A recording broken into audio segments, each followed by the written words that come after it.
পাবদা মাছগুলো ভালো করে ধুয়ে তার মধ্যে হলুদ, লবণ, তেল দিয়ে মাখিয়ে নিচ্ছি। কড়াই গরম হয়ে এলে তার মধ্যে তেল দিয়ে দেব। তেলটা গরম হয়ে এলে এবার মাছগুলো ভেজে নিচ্ছি।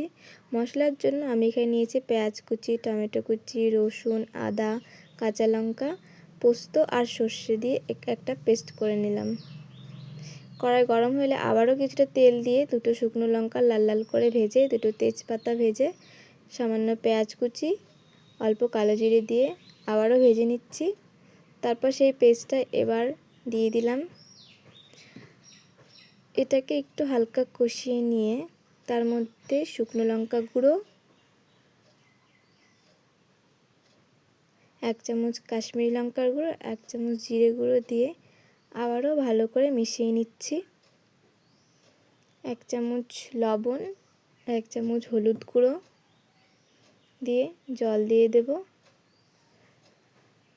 জলটা ফুটে এলে এখন পাবদা মাছগুলো দিয়ে দেব।